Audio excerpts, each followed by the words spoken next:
Did you break out the white wardrobe this past weekend?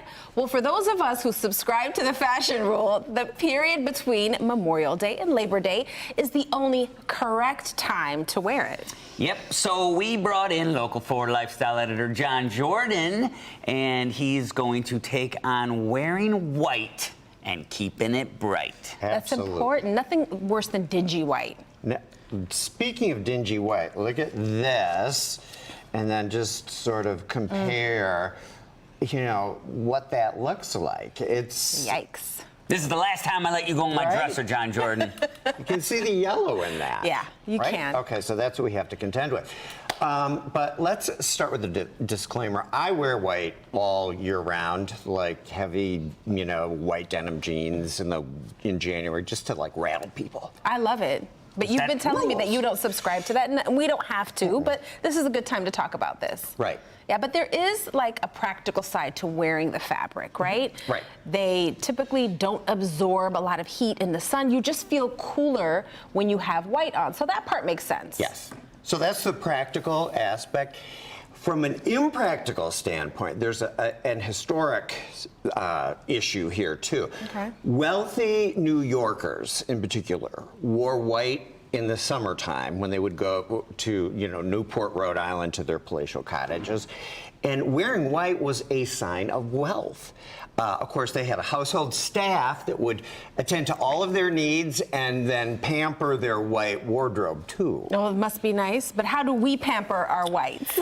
Well, so I've got some suggestions here. The first thing that you need to do is you have to consider practicality, okay? Think about the occasion where you're going to wear white. If it's, you know, to a monster truck rally outside, there's probably going to be a lot of dirt and dust, so you might want to, you know, not wear it. The environment, just in general, you know, you sit down on a park bench, or, you know, there's grass stains, and you have to be very, very careful.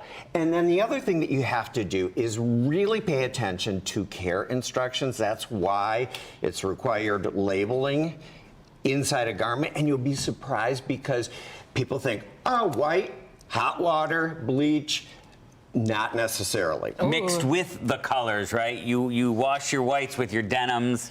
And you're... No! I missed you. I missed you so much. I love your face. So the next rule is... All right, we've got hazards. Okay. Okay. Hazards to avoid. Think about this.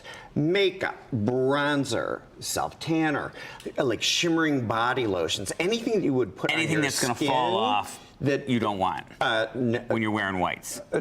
Well, makeup like eyeshadow, you have to consider all of that. But stuff that you even put on your body, like even just a clear lotion, could have an impact.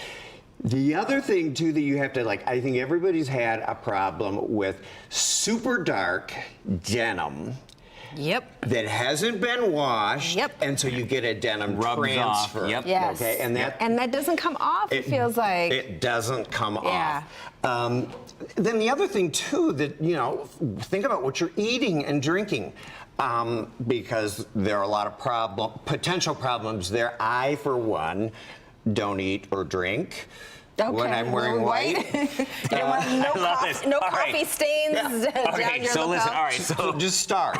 Okay. So for those of us that are watching that do eat and drink like humans, like real people, what are some stain removal tips that you can give us? So, Jason, there's products here, you know, you can get store-bought products like, you know, OxyClean.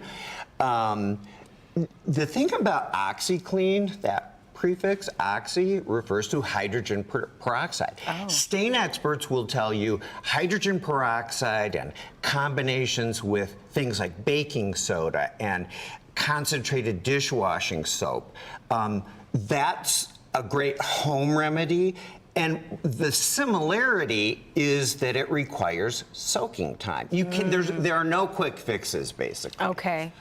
So the biggest tip is the soak. Absolutely. soak in the garment. White requires patience and care. It's like a toddler. I got you. Listen, Got it. so does the soaking kind of probably breaks up the stain a little bit? Yep. All right. So Yep. And the longer you do it, the better. the better. So what about the actual laundering process? Okay, so as I mentioned before, read the label, because you assume it's hot water. You assume there's bleach involved, and bleach often turns a white garment yellow. And there's nothing that you can really do about it at that point. I've seen that happen too. Yep. Well, aside from fabrics, what are some other tips that we can use? Okay, so accessories like shoes, purses, belts. If it's real leather, you can use leather conditioner. Goo Gone actually works really well to clean white leather. Oh, okay.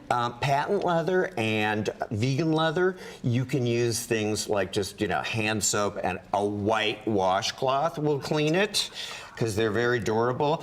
But if you gouge it, quick fixes would be like white out, just put a little of that on there. For patent leather, what's perfect for that is white nail polish. Oh, wow. I would have never thought of that. That's good. Yeah. And then what is this? Okay, this is acrylic paint. Acrylic paint will cover any little, from your furniture to your fabric. Okay. Okay? Good. And then shoes. Let's talk about shoes, like white sole shoes. This is super easy. We're going to use this dingy tank top here. Okay. Jason's tank top. No, go ahead, John. Use that. Yeah, I'll clean your shoes with my shirt. Look at Yeah, this. you're good. Watch this. Acetone. What you use to remove nail polish with. Okay, I'm going to hold this up for Emil. I want to see this. That's I incredible. can see it already. You've got to be kidding Okay, we're me. going to start an infomercial in the next segment. This is Let me see. fantastic. Look at that. Look at. That's crazy, John. And that's just a little bit of scrub with some nail polish remover. with some nail polish remover. Yeah, because there are remediations like toothpaste and Comet and toothbrushes, but it's a lot of elbow grease involved. This is just super easy. Can I just point out that I great love that you tip. said Comet? Yeah. When was the last time you pulled out Comet cleanser? Me personally, I still have the one from my yesterday. childhood. I still have that same container from when I was a child. Clearly, you Well- don't clean up the house. No, We that know stuff the goes a way- long way. A little goes a long way. I'm a child of the Someone doesn't Eisenhower clean. administration. Someone doesn't clean. Someone does not clean. Apparently. Yes. All right, John, thank you so much. This is so good.